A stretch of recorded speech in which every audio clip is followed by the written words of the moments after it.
Hello everybody. I hope आप सब बहुत अच्छा कर रहे होंगे। और मैं जानती हूँ कि कुछ स्टूडेंट्स का मन कुछ ऐसा कर रहा होगा, अगर अच्छा नहीं कर रहे होंगे तो रोंती सी शक्ल होगी, बहुत सारी किताबें होंगी और समझ नहीं आ रहा होगा कि क्या पढ़ना है और क्या छोड़ना है। जो बच्चे पहली बार हमारे लेक्चर्स को देख रहे हैं या पहली बार वीडियो देख रहे हैं, मुझे पता है कि ऑर्गेनिक केमिस्ट्री के बॉन्ड्स देख देख के आपकी स्कूल डेज में हालत कुछ ऐसी है, क्योंकि हम सबकी होती है। अगर हमें रिएक्शन ढंग से ना समझ में आए तो ऐसा लगता है यार छोड़ ही देते हैं, फिर भी क्या ही होगा, स्कूल तो टॉप कर ही लेंगे या मार्क्स तो आ ही जाने हैं। बहरहाल, पूरे हाइड्रोकार्बन्स को पढ़ने के बाद सिर्फ इतना समझ में आता है लोगों को कि इधर तरफ हेलो एरीन है और दूसरी तरफ हेलो एल्केन। दोनों को बस हाइड्रोजन बॉन्ड ने एक दूसरे से चिपका रखा है और ले दे के जैसे तैसे चल रहे हैं। ठीक है, तो ऐसी कोई बात नहीं है जिसपे आप इतना रोना रोएं, है ना। हम लोग जो बात करेंगे वो हैलो एरीन्स और हैलो एल्केन के टॉपिक्स का जो मैक्सिमम रिएक्शन मैकेनिज्म है वो आपके लेक्चर 1 में कवर हो चुका है। लेक्चर 2 में हम लोग बात करेंगे ऑप्टिकल आइसोमेरिज्म, एनांशियोमर्स, ये जो बड़े खतरनाक खतरनाक से शब्द है ना जिससे हमारी शक्ल ऐसे रोने वाली होती है, वो पढ़ेंगे। देखो यार, कुछ इतना डिफिकल्ट होता नहीं है जितना हम लोग बना देते हैं।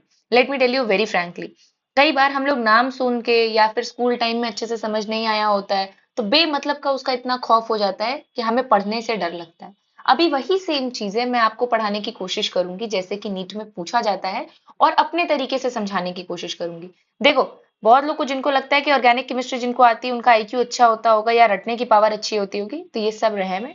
अभी मैं आपको पढ़ाऊंगी, फिर आप देख लेना कि आपको समझ आती है या नहीं आती है। Hoping for the best, let's start with the topic. ठीक है, टॉपिक स्टार्ट करने से पहले हमको सबसे पहले एक बात समझ में आनी चाहिए कि हैलोएल्केन्स और हैलोएरीन्स वाले में न्यूक्लियोफिलिक सब्स्टिट्यूशन रिएक्शंस जो हैं वो दो मैकेनिज्म से आगे चलते हैं। लास्ट लेक्चर में हमने बात की थी सारे रिएक्शंस की कि किस तरीके से कौन कौन से रिएक्शन से हैलोएल्केन या हैलोएरीन हम लोग बना सकते हैं। उसमें हमारे मैकेनिज्म दो थे।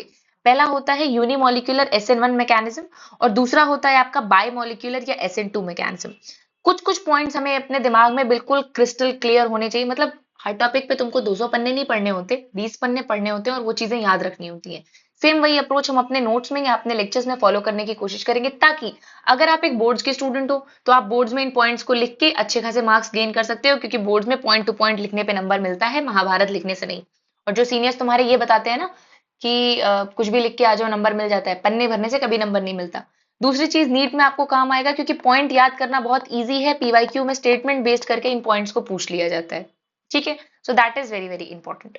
सबसे पहले, यूनिमोलिकुलर या SN1 रिएक्शन मैकेनिज्म को SN1 क्यों बोला जाता है? क्योंकि ये एक फर्स्ट ऑर्डर रिएक्शन है। फर्स्ट ऑर्डर रिएक्शन आपको पता होनी चाहिए कि फर्स्ट ऑर्डर रिएक्शन का मतलब होता है कि rate of reaction is directly proportional to the concentration of reactant, concentration की पावर 1। मतलब जितना ज्यादा रिएक्टेंट आप बढ़ाएंगे उस रिएक्शन का रेट उतना ज्यादा बढ़ेगा, क्योंकि पावर एक है उसकी। ठीक है, तो this is an first order reaction की मतलब अगर आप कॉन्सेंट्रेशन बढ़ाओगे रिएक्टेंट की तो रिएक्शन का रेट भी बढ़ जाएगा। पहला पॉइंट, इसीलिए हम उसको बोलते हैं SN1 मैकेनिज्म। यूनिमोलिकुलर क्यों बोलते हैं अभी आपको आगे समझ में आ जाएगा। दूसरी बात, जनरली जो ये SN1 मैकेनिज्म होता है तब होता है आपके हेलोएल्केन्स, हेलोएरीन्स या किसी भी ऑर्गेनिक कंपाउंड में, जब वहां पे पोलर प्रोटिक सॉल्वेंट अवेलेबल होता है। पोलर प्रोटिक का मतलब जो पोलर हो और साथ में H+ देने की कैपेसिटी रखता हो, प्रोटॉन को देने की कैपेसिटी रखता हो अपने सोल्यूशन में, उसको हम लोग बोलते हैं पोलर प्रोटिक। तो जैसे वाटर ले लो, वाटर जब ब्रेक होगा तो क्या बनाएगा? It will form H++ OH-। Alcohol होगा तो अल्कोहल में भी हमेशा आपके H+ भी बनते हैं और OH- आयन भी बनते हैं। तो पोलर प्रोटिक सॉल्वेंट्स में आपका जनरली SN1 मैकेनिज्म देखा जाता है। फिर तीसरा पॉइंट इसके बारे में क्या है? It takes place in 2 steps through carbocation as intermediate. Very very important point जो आपको हमेशा याद रखना है, चाहे आप बोर्ड्स के स्टूडेंट हो चाहे आप नीट का पेपर देने वाले हो। SN1 मैकेनिज्म हमेशा कार्बोकैटायन को प्रेफरेंस देता है, उसकी प्रायोरिटी होती है कि भाई जिसका जितना स्टेबल कार्बोकैटायन होगा वैसे रिएक्शन चलेगी। मतलब रिएक्शन वो पूरा इसीलिए होता है कि जहां पे सबसे स्टेबल कार्बोकैटायन बने। ठीक है, और आपको तो पता ही है, लास्ट लेक्चर में भी हमने बात की थी कि tertiary carbocation is more stable due two plus I effect, जो हम बार बार बता रहे थे कि क्या होता है। जैसे फॉर एन एग्जांपल अभी मैं आपको यहां समझाती हूँ। For an example what happen, अगर ये आपका कार्बन है और इसको 3 साइड से मिथाइल ग्रुप लगे हुए हैं, 3 साइड से मिथाइल ग्रुप लगे हैं, तो हम इसको क्या बोल देते हैं बेटा? इसको बोलते हैं टर्शरी कार्बोकैटायन। अगर ये कार्बन है और इसमें आपके 2 साइड से सिर्फ मिथाइल ग्रुप लगे हुए हैं तो ये हो गया आपका सेकेंडरी कार्बोकैटायन। और अगर आपका ये ऐसा कुछ कार्बोकैटायन है जहां पे आपका एक ही साइड में सिर्फ कोई ग्रुप लगा हुआ है जो कि उसको इलेक्ट्रॉन दे, तो this is your primary carbocation. Tertiary वाला सेकेंडरी से ज्यादा स्टेबल है, सेकेंडरी वाला प्राइमरी से ज्यादा स्टेबल है। ये मैं उन बच्चों के लिए रिपीट कर रही हूँ जिनको लगता है कि वो थोड़े वीक हैं, उनको सब्जेक्ट थोड़ा कम समझ में आता है, या जो लोग पहली बार लेक्चर देख रहे हो। देखो, लेक्चर सुनने से पहले या लेक्चर देखने से पहले, तुम पहली बार देख रहे हो मेरा लेक्चर, दूसरी बार देख रहे हो, चौथी बार देख रहे हो, डजंट मैटर। एक बात ध्यान में रखो, मैं तुमसे बस इतना रिक्वेस्ट करूंगी ऑर्गेनिक केमिस्ट्री पढ़ाने से पहले, कि जितना तुम पहले स्कूल में पढ़ के आए हो या कहीं से भी कुछ भी पढ़ के आए हो, उसको दिमाग से निकाल दो थोड़े टाइम के लिए। जितना मैं समझाने की कोशिश कर रही हूँ उसको समझने की, ग्रास्प करने की कैपेसिटी रखो, ताकि जो तुम्हारा कंसेप्ट है वो एप्रोप्रिएटली बिल्ड हो। और उसके बाद अगर आपको डाउट आता है तो आप डेफिनेटली कमेंट सेक्शन में या टेलीग्राम ग्रुप पे पूछ सकते हो। इट इज एब्सोल्युटली इनविटेबल, ठीक है। तो देखो, टर्शरी वाला मैंने आपको लास्ट टाइम पे भी बताया था कि चूंकि अगर इसके ऊपर पॉजिटिव चार्ज आएगा तो इसको सपोर्ट करने के लिए बैक साइड में इसके 3 लोग हैं, है ना, 3 हमारे लव्ड वंस हैं जो हमें किसी भी अपसाइड डाउन सिचुएशन में अनकंडीशनली सपोर्ट कर सकते हैं। तो डेफिनेटली ये वाला स्ट्रेस को बहुत अच्छे से झेल सकता है। सेकेंडरी की बात करते हैं। यहाँ पे अगर आपके ऊपर पॉजिटिव चार्ज आएगा तो आपको इलेक्ट्रॉन देने वाले और आपके पॉजिटिव चार्ज को कम करने वाले सिर्फ 2 लोग हैं। ओके, जब 2 लोग हैं तो डेफिनेट सी बात है कि आपका स्ट्रेस झेलने की कैपेसिटी थोड़ी सी कम होगी। और प्राइमरी वाले में तो कोई है ही नहीं, बस पीछे से एक सपोर्ट है, ठीक है। तो जिसका जितना स्टेबल कार्बोकटायन बनता है ना, SN1 मैकेनिज्म उसी डायरेक्शन में चलता है जहां सबसे ज्यादा स्टेबल कार्बोकटायन बने। तो अब मुझे बताओ, सीधा सा अगर तुम्हें ये कंसेप्ट याद हो गया तो तुम ये बता ले जाओगे कि SN1 मैकेनिज्म हमेशा टर्शरी को क्यों फेवर करता है, फिर सेकेंडरी को क्यों फेवर करता है, फिर प्राइमरी को क्यों फेवर करता है। Very important AR question, assertion reason question, कि टर्शरी को सबसे ज्यादा फेवर इसलिए करता है मैम क्योंकि यहाँ पे इसके पॉजिटिव चार्ज को झेलने के लिए, विदहेल्ड करने के लिए 3 लोग हैं सपोर्ट करने वाले। तो जितना स्टेबल कार्बोकटायन होगा रिएक्शन उसी डायरेक्शन में फेवर करेगी, क्योंकि कार्बोकटायन इसका इंटरमीडिएट होता है। So that is a very very important point, ठीक है। तो अभी तो जो आपको स्कूल में याद करना पड़ता होगा, है ना, कि SN1 में टर्शरी, सेकेंडरी, देन प्राइमरी, अब याद करने की जरूरत नहीं है क्योंकि आपको समझ में आ गया है कि ऐसा क्यों होता है। फाइन, अब इसके पीछे फिर से बात करते हैं। तो हमें ये तो समझ में आ गया कि कार्बोकटायन अगर इंटरमीडिएट बन रहा है तो डेफिनेट सी बात है जो जितना ज्यादा स्टेबल होगा उतना रिएक्शन फास्ट तरीके से उस डायरेक्शन में मूव करेगी, ठीक। ये 2 स्टेप का प्रोसेस है। कैसे 2 स्टेप का प्रोसेस है?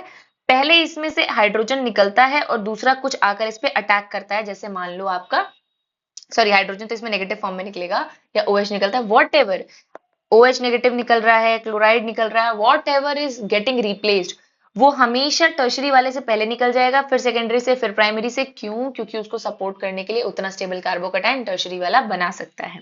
Fine, so the greater the stability of carbocation, faster will be the reaction. Number 1 rule that you have to keep it in mind. ठीक है, दूसरी बात करते हैं।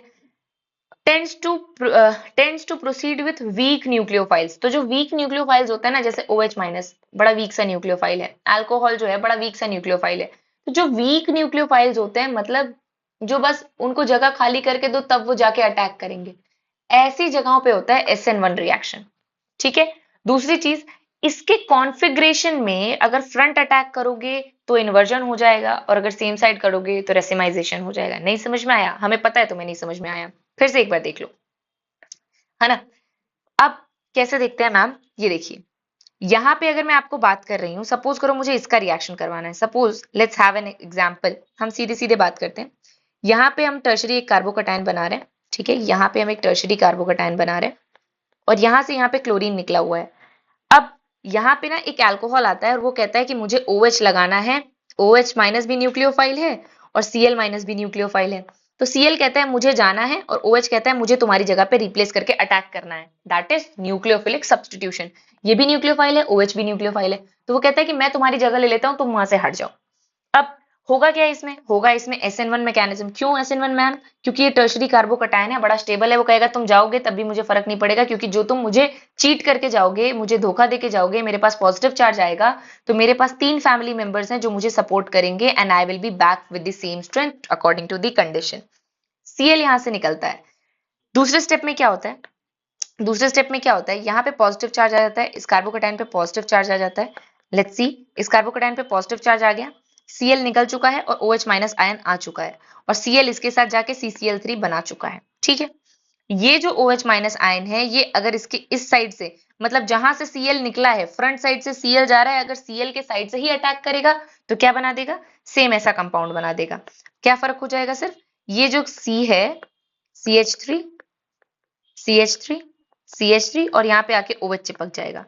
तो ध्यान से देखो, यहाँ पे जो Cl है वो भी राइट साइड है, यहाँ पे जो OH अटैच हो रहा है वो भी राइट साइड हो रहा है। इसका मतलब सेम तरीके के ऑप्टिकल आइसोमर। ऑप्टिकल आइसोमर का कुछ नहीं मतलब होता बेटा, कॉन्फ़िगरेशन यानी थ्री डायमेंशनल, ये जो ऑब्जेक्ट है ना, ये जो भी मॉलिक्यूल है, इसका थ्री डी शेप होगा।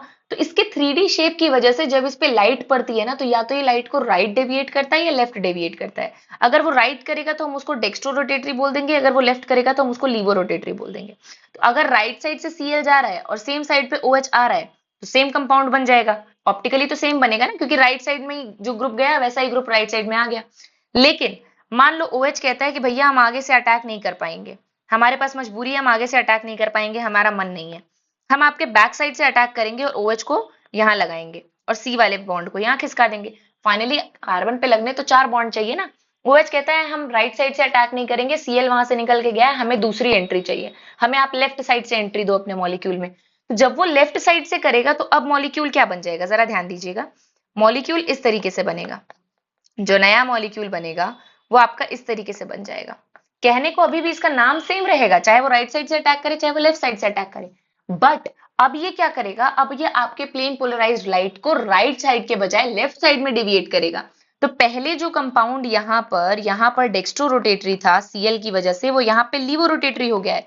तो इसी को हम बोलते हैं इनवर्जन ऑफ कॉन्फ़िगरेशन। मतलब जो कॉन्फ़िगरेशन थी जहां से ये न्यूक्लियोफाइल निकल रहा है, अब वो उसके ऑपोजिट साइड से आके अटैक करेगा, जिसकी वजह से 3D डायमेंशन में उस फिगर का चेंज आएगा और वो डेक्स्ट्रो से लीवो रोटेटरी बन जाएगा। That is what we called as inversion. Inversion का मतलब यही होता है, उल्टा करना।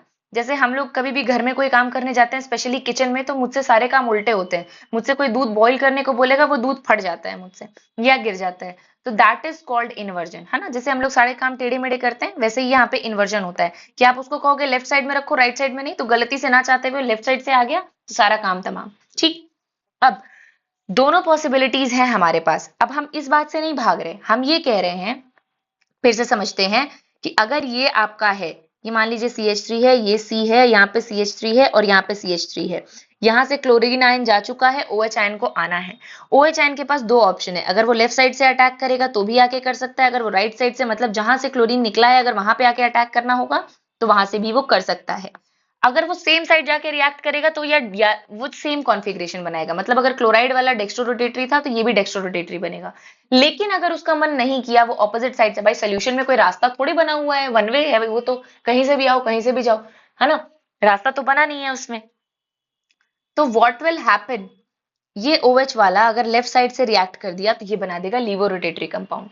दोनों पॉसिबिलिटीज हमारे पास होती हैं। इन्वर्जन के भी चांसेस होते हैं, मतलब ऑपोजिट साइड से आके अटैक कर दे, और कुछ मॉलिक्यूल ऐसे होंगे जो सीधे सीधे जाके, भाई जहां से जगह खाली करोगे वहां जाके बैठेंगे। तो 50% मॉलिक्यूल्स हो सकता है लेफ्ट साइड से अटैक करें, 50% हो सकता है राइट साइड से अटैक करें। इस वजह से यहाँ पे आपके सोल्यूशन में दोनों तरीके के कंपाउंड्स बन जाएंगे, एल वाला फॉर्म भी बन जाएगा, डी वाला फॉर्म भी बन जाएगा। इसी को हम लोग कहते हैं रेसिमाइजेशन। रेसिमाइजेशन का मतलब है कि पहले जो मैं लेके चली थी, जो हमारा पहले का मॉलिक्यूल था, ध्यान दीजिएगा, पहले वाला मॉलिक्यूल मैं बना रही हूँ कि फर्स्ट हम जो रिएक्टेंट लेके चले हैं, ठीक है, यहाँ पे क्लोराइड लगा हुआ है, सपोज करो ये तुम्हारा डेक्स्ट्रो रोटेटरी है। अब जो मैं सोल्यूशन लेके चली हूँ वो तो डेक्स्ट्रो रोटेटरी है, बट फाइनली जो सोल्यूशन बन रहा है मेरे पास, उसमें लीवो के भी कुछ 50% प्रोडक्ट्स हैं, कुछ डेक्स्ट्रो के भी प्रोडक्ट्स हैं। That is called racemisation. ठीक है। कुछ लोग इन्वर्ट कर जाएंगे, मतलब अगर डेक्स्ट्रो थे तो लीवो में बदल जाएंगे, और कुछ लोग जो है अपना डेक्स्ट्रो के डेक्स्ट्रो रहेंगे। तो जो मिक्सचर बनेगा डेक्स्ट्रो और लीवो का, दैट इज कॉल्ड रेसिमाइजेशन। की शुरुआत में तो मेरे पास सिर्फ और डेक्स्ट्रो डेक्स्ट्रो थे, बाद में मेरे पास कुछ मॉलिक्यूल ऐसे आ गए जो कि एल फॉर्म के हैं, यानी इन्वर्जन कर चुके हैं, और कुछ ऐसे हैं जो अपने प्रीवियस फॉर्म की तरह ही हैं, मतलब 50% सीधे रास्ते से अटैक करेंगे, 50% उल्टे रास्ते से अटैक करेंगे। इसलिए SN1 की खासियत क्या है कि यहाँ पे रेसिमाइजेशन पॉसिबल है। That is a very very important point कि कॉन्फ़िगरेशन किसी भी मॉलिक्यूल की रिटेन्ड भी रह सकती है या इन्वर्ट भी हो सकती है। जब वो इन्वर्ट होगी तो उसको बोल देंगे इन्वर्जन। वैसे तो रेसिमाइजेशन ज्यादा होगा, मतलब 50% लेफ्ट 50% राइट, तो दोनों का एक मिक्सचर बन जाएगा। ठीक है, that is the whole concept. अब हमने SN1 पूरा डिटेल में पढ़ लिया, now let's talk about this concept. ये क्या कहता है, ये एक बड़ा इंपॉर्टेंट सा AR है जो क्या कहता है, जरा एक बार देख लेते हैं। ये कहता है कि प्राइमरी एलाइल या primary benzylic halides show higher reactivity towards SN1। SN1 की तरफ प्राइमरी एलाइलिक या प्राइमरी बेंजाइलिक, इसका क्या मतलब हुआ, जरा देखते हैं मैम। ये देखिए, ये मान लीजिए इस तरीके से कुछ कार्बन चेन है, ठीक है, कुछ भी कार्बन चेन है, यहाँ पे क्लोराइड लगा हुआ है और यहाँ पे आपके डबल बॉन्ड है सपोज। तो जैसे ही क्लोराइड, एक मिनट, जस्ट एन एग्जाम्पल, ये गलत बन गया है, फिर से मैं बना देती हूँ। फॉर एन एग्जाम्पल, ऐसे करके क्लोराइड लगा हुआ है, तो जो ये क्लोराइड के ऊपर इलेक्ट्रॉन पेयर है जो घूम रहे हैं, उसका एक बॉन्ड छोड़ के जरा ध्यान देना, डबल बॉन्ड है। तो यहाँ पे रेजोनेंस बहुत पॉसिबल है। रेजोनेंस का मतलब क्या होता है बेटा? रेजोनेंस का मतलब होता है कि अगर हमारे पास बहुत भर भर के इलेक्ट्रॉन्स पड़े हुए हैं, तो हम लोग आपस में इन इलेक्ट्रॉन्स को घुमाते रहेंगे, कभी इलेक्ट्रॉन यहाँ घूमेगा, कभी इलेक्ट्रॉन क्लाउड यहाँ घूमेगा, ताकि ताकि कोई भी आसानी से इन इलेक्ट्रॉन्स को हमसे छीन के ना ले जा पाए और हम लोग ज्यादा स्टेबल हो जाए। सिंपल यही बात होती है, ठीक। तो ये कह रहा है कि प्राइमरी एलाइलिक हो, जो मैंने आपका बना दिया प्राइमरी एलाइलिक, या फिर बेंजाइलिक हो, बेंजाइलिक वाला बना के दिखा देते हैं ताकि आपको और बेटर तरीके से समझ में आ जाए, या फिर कुछ इस तरीके का कार्बोकटायन हो, कुछ इस तरीके का कार्बोकटायन है CH3, कुछ ऐसा अगर कार्बोकटायन बने तो वो भी बहुत स्टेबल है। क्यों? क्योंकि इस पॉजिटिव चार्ज के पास ये पूरे इलेक्ट्रॉन रिंग है जो पूरे चेन में घूम रही है, तो ये रेजोनेंस में पार्ट ले सकता है। दैट्स वाई ये SN1 रिएक्शन को बहुत ज्यादा फेवर करते हैं। SN1 में तो मैंने सीधे सीधे बताया, जिसका कार्बोकटायन जितना स्टेबल तुम बना दोगे, SN1 की रिएक्टिविटी उसकी तरफ बढ़ जाएगी। तो प्राइमरी एलाइलिक या प्राइमरी बेंजाइलिक, जिसमें की जो पॉजिटिव चार्ज आता है उसके पीछे रेजोनेंस है, मतलब पूरा खजाना पड़ा हुआ है इलेक्ट्रॉन्स का, वो काहे लिए तुम्हारे लिए तबाह होगा? उसको अगर तुम पॉजिटिव चार्ज दे भी दोगे तो उसकी फैमिली के पास इतना फंड है कि वो आसानी से उसको सपोर्ट कर ले जाए। इसलिए ये लोग SN1 की तरफ हायर रिएक्टिविटी शो करते हैं, ठीक है। तो ये क्वेश्चन एक बार AR में पूछा गया था कि कौन SN1 की तरफ हायर रिएक्टिविटी शो करता है, और ये स्टेटमेंट ट्रू है कि नहीं है। तो this statement is true because there is greater stabilization due to resonance. Carbocation जो बनता है वो रेजोनेंस की वजह से बड़ा स्टेबल होता है, इसलिए ये आपका क्वेश्चन जो AR में आया था वो बिल्कुल सही है, ठीक। अब आगे बात करते हैं। SN1 पूरा हम लोगों ने समझ लिया। SN2 मैकेनिज्म को हम लोग बायोमोलिकुलर रिएक्शन भी बोलते हैं। बायोमोलिकुलर मैकेनिज्म क्यों बोलते हैं? पहली चीज तो ये सेकेंड ऑर्डर रिएक्शन है। सेकेंड ऑर्डर रिएक्शन का क्या मतलब होता है बच्चों? सेकेंड ऑर्डर रिएक्शन का मतलब होता है कि रेट जो है, rate of the reaction is directly proportional to concentration of reagent की पावर 2। मतलब अगर तुम रिएजेंट 2 गुना बढ़ाओगे तो रेट जो है वो 4 गुना बढ़ जाएगा, क्योंकि उसकी पावर 2 में वो प्रोपोर्शनल है। SN1 में क्या था? रेट वन टाइम प्रोपोर्शनल था, तो मतलब अगर 2 गुना तुम कॉन्सेंट्रेशन रिएजेंट की बढ़ाओगे तो रिएक्शन आपका सिर्फ 2 गुना बढ़ेगा। जबकि यहाँ पे क्या है? दिन दुगनी रात चौगनी वाली कहावत है कि आप अगर 2 गुना बढ़ाओगे तो rate of the reaction will be 4 times. So that is basically SN2 mechanism या बायोमोलिकुलर मैकेनिज्म। दूसरी चीज, वो कैसे सॉल्वेंट में होता था? वो पोलर प्रोटिक सॉल्वेंट्स में होता था। ये होता है पोलर एप्रोटिक सॉल्वेंट्स, मतलब जो आसानी से H+ ना दे पाए, प्रोटॉन्स ना दे पाए। पोलर तो है ये भी, लेकिन ये प्रोटॉन्स नहीं दे सकते, इसलिए आपका बायोमोलिकुलर किस में होता है? पोलर एप्रोटिक सॉल्वेंट, जिसमें कि आप कुछ एग्जांपल्स चाहो तो याद रख सकते हो, लाइक एसीटोन, DMSO और एसीटोनाइट्राइल या DMF, ठीक है। दूसरा पॉइंट आपको याद हो गया। तीसरी चीज, ये एक ऐसा जैसे उसमें कार्बोकटायन बनता था एज एन इंटरमीडिएट, तो जिसका जितना स्टेबल कार्बोकटायन उतना जल्दी प्रोडक्ट बनेगा। यहाँ पे क्या होता है? यहाँ पे ट्रांजिशन स्टेट होता है, और जिसका ट्रांजिशन स्टेट जितना ज्यादा अच्छा होगा, स्टेबल होगा, उतना फास्ट रिएक्शन होगा। अब ट्रांजिशन स्टेट कैसे होता है, चलिए मैं आपको एक बार समझा देती हूँ फिर से, ध्यान देना। जैसे वहां पे मैंने SN1 समझाया था, मैं यहाँ पे आपको फिर से समझाने की कोशिश करती हूँ। फॉर एन एग्जाम्पल, मान लो ये आपका टर्शरी कार्बोकटायन है, ये आपका सेकेंडरी कार्बोकटायन है। पहले मैं आपको रिएक्शन मैकेनिज्म समझा देती हूँ, फिर आपको बेटर तरीके से समझ में आएगा, ठीक है। Let's have this one. मान लो यहाँ पे क्लोराइड लगा हुआ है और यहाँ पे आपका लगा हुआ है बेसिकली CH3, ठीक। यहाँ पे मुझे कराना है SN2 मैकेनिज्म। SN2 मैकेनिज्म के थ्रू मुझे क्या है, मान लो यहाँ पे क्लोराइड की जगह हटा के और मुझे OH ऐड कराना है। सपोज करो मुझे OH ऐड कराना है क्लोराइड की जगह हटा के। तो इसमें क्या होता है, ये बायोमोलिकुलर हम लोग क्यों बोलते हैं? क्योंकि इसमें बॉन्ड ना तो एक बार में टूटेगा, ना ये एक बार में जाएगा। जैसे पिछली बार वाले में क्या था, हटाना था तो क्लोराइड एक बार में टूट के हट गया था, OH आके उसकी जगह चिपक गया था। यहाँ पे ये सब नहीं हो पाएगा। क्यों नहीं हो पाएगा? यहाँ से धीमे धीमे धीमे धीमे क्लोराइड का बॉन्ड अभी टूट ही रहा होगा कि तब तक जाके OH अटैक करना स्टार्ट कर देगा। इसीलिए इसको बोलते हैं ट्रांजिशन फेज। ट्रांजिशन फेज क्यों? क्योंकि ये कंपाउंड बिल्कुल भी स्टेबल नहीं है। इसलिए स्टेबल नहीं है भैया, कार्बन की वैलेंसी 4 होती है, तुम यहाँ उससे 5 बॉन्ड बनवा रहे हो। कैसे मैम 5 बनवा रहे हैं? देखो ध्यान से, एक इधर बॉन्ड हो गया, एक इधर बॉन्ड हो गया, एक हाइड्रोजन के साथ हो गया, क्लोराइड के साथ अभी पूरा छूटा नहीं है और OH ने आके अटैक कर दिया। तो जब कार्बन 5 लोगों से घिरा है तो डेफिनेट सी बात है बहुत अनस्टेबल है। इसी को बोलते हैं ट्रांजिशन स्टेट, कि मतलब एक तरफ से जो जाना है वो जा नहीं पा रहा है और आने वाला पहले आके अंदर आ गया। जैसे आप अपनी सीट पे बैठे हो, आपको वो सीट खाली करके जानी है। तो एक तो तरीका ये है कि पहले आप उस सीट से हट जाओ, दूसरा जो भद्दा वाला इंसान है वो आके बैठ जाए, ठीक है, जो एकदम आपकी बात मानने को रेडी नहीं है। मान लो आप स्कूल कॉलेज में गए, आपके साथ ये इंसिडेंट तो हुआ ही होगा कि कुछ बहुत यू कैन से गुंडे टाइप के लोग होते हैं, उनका कहना होता है ये सीट हमारी है तो हमारी है, अब हम आ गए तो वहां से हट जाओ। अगर आप सीधे बच्चे तो आप क्या करोगे, आप शांति से वहां हट जाओगे और उसको बैठने दोगे। तो वो हो गया SN1 कि आप हटे फिर दूसरा बैठा। यहाँ पे क्या है SN2, आप हटने को तैयार नहीं है, दूसरा वहां पे आके आपके साथ धक्का मुक्की कर रहा है, हमें नहीं पता, हटो हटो हटो, तुम हटने को तैयार नहीं हो कि हम जल्दी आए तो हम हटे क्यों। That is your transition phase, और ये बहुत ही अनस्टेबल होता है, क्योंकि अगर सीट जरा सी हिली तो दोनों के दोनों गिर पड़ोगे और दोनों के दांत चार कम हो जाएंगे, ठीक है। और जो बगल में बैठी थी बिटिया रानी, जिनके लिए आप लोग इतना परेशान थे, हो सकता है कि वो आप दोनों को छोड़ के चली जाएं, ठीक है। एनीवेज, जोक्स अपार्ट, तो आपको समझ में आया कि ट्रांजिशन स्टेट क्यों इंपॉर्टेंट है। ट्रांजिशन स्टेट में जो बॉन्ड हटना होता है वो प्रॉपर हटा नहीं होता, तब तक दूसरा जाके अटैक कर देता है। तो यहाँ पे कार्बोकटाइन से मतलब ही नहीं होता। यहाँ ट्रांजिशन स्टेट में मतलब इस चीज से होता है कि भैया जितनी कम भीड़ भाड़ होगी उतनी आसानी से ये बॉन्ड चिपक जाएगा और ये वाला निकल जाएगा। सिंपल सी बात है। इसको बोलते हैं स्टेरिक हिंड्रेंस। स्टेरिक हिंड्रेंस का मतलब होता है भीड़ भाड़, जहां पे काम ना होने पाए। बात समझ रहे हो। तो जैसे मैंने आपको बताया, यहाँ पे फिर से समझ लो एक बार कि हमें क्या करना था। यहाँ से क्लोराइड को निकालना था, OH को चिपकाना था। SN1 में क्या होता है, क्लोराइड तुरंत हट जाता है, OH आके चिपक जाता है, सभ्य लोग एकदम शांति से काम करते हैं। SN2 वाले थोड़े बकैत हैं। क्लोराइड कहता है ऐसा कैसे, मैं अभी हटूंगा नहीं। OH वाला कहता है मत हटो, मैं आके तुरंत अटैक कर दूंगा। तो जितना ज्यादा इस कार्बन के पास भीड़ भाड़ होगी उतना ज्यादा अनस्टेबल सिचुएशन होगी, ठीक है। इसी को हम लोग बोलते हैं steric hindrance. Steric hindrance, steric hindrance का मतलब क्या है कि भैया स्टेबिलिटी रखो, एक जाए तब दूसरा जाके अटैक करो, भीड़ भाड़ मत मचाओ। स्टेरिक हिंड्रेंस आपके सबसे ज्यादा होती है टर्शरी कार्बन में, फिर सेकेंडरी कार्बन में, फिर प्राइमरी कार्बन में। इसीलिए ऑर्डर ऑफ रिएक्शन SN2 में क्या होता है, primary more than secondary more than tertiary. क्योंकि जिसमें स्टेरिक हिंड्रेंस जितना ज्यादा होगा, भीड़ भाड़ जितनी ज्यादा होगी, उतना दूसरे को अटैक करना मुश्किल हो जाएगा। तो अगर दूसरे को अटैक करना मुश्किल होगा तो क्या करेगा, वो सबसे कम भीड़ भाड़ वाली जगह चुनेगा, कहेगा प्राइमरी में सबसे कम भीड़ भाड़ है, क्योंकि वो एक ही साइड से किसी और से बाउंड है, तो मैं प्राइमरी को सबसे पहले अटैक करूंगा। सेकेंडरी में दो साइड से लोग बैठे हुए हैं, सेकेंडरी को उसके बाद, और टर्शरी में तो हाथ ही जोड़ लेगा, कहेगा ऐसा है आराम से हटेंगे, अब तो इसमें लड़ाई लंबी चढ़नी है, ठीक है। जोक्स अपार्ट, इतनी बात समझ में आ गई हम लोगों को, है ना।